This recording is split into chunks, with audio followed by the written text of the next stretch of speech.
In writing Dunkirk to D-Day, I drew on some remarkable albums which my mother had kept of my father's war. My father was Controller of Ordnance Services, and my mother his PA.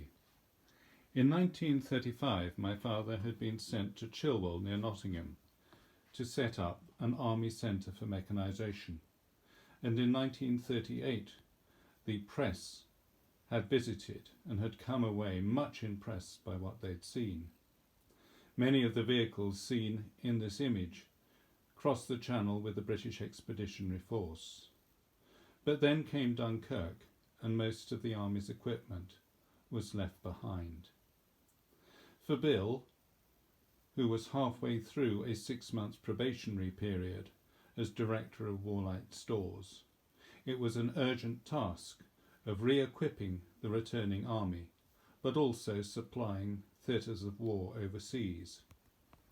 Bill was part of the army under the command of the Quartermaster General, and together with others he was supplying theatres of war, but principally the Middle East.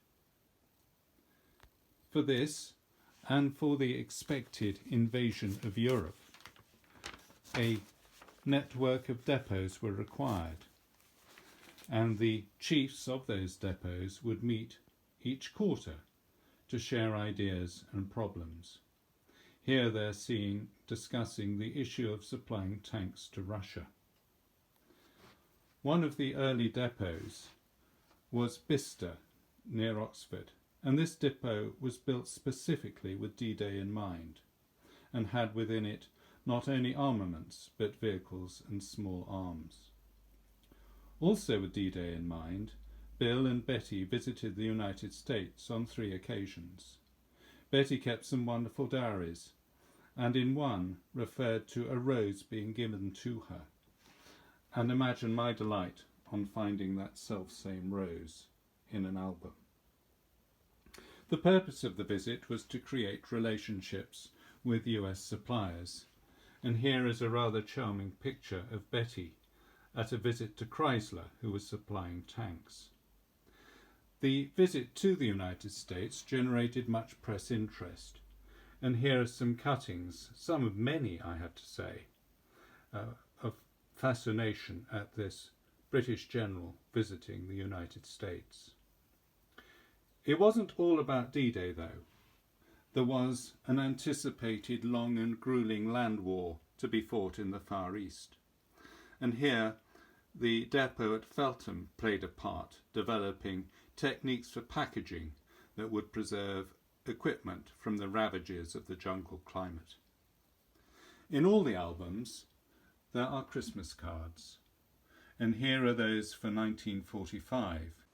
The albums are a wonderful resource, but they also raise a big question.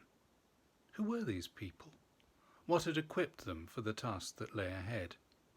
And note, I use the word people, and not just men, for there were many women involved, not least the ATS working in the depots.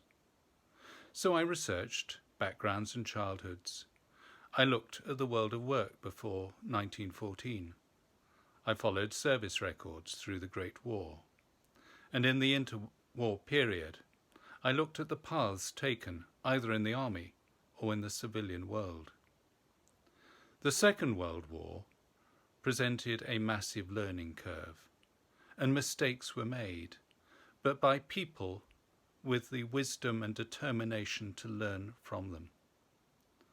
After the war, many went to a well-earned retirement, but others threw themselves into the civilian world of work, challenged as it was by the need to export to pay the nation's debts. Many died before their time, exhausted. We owe all of them a massive debt of thanks.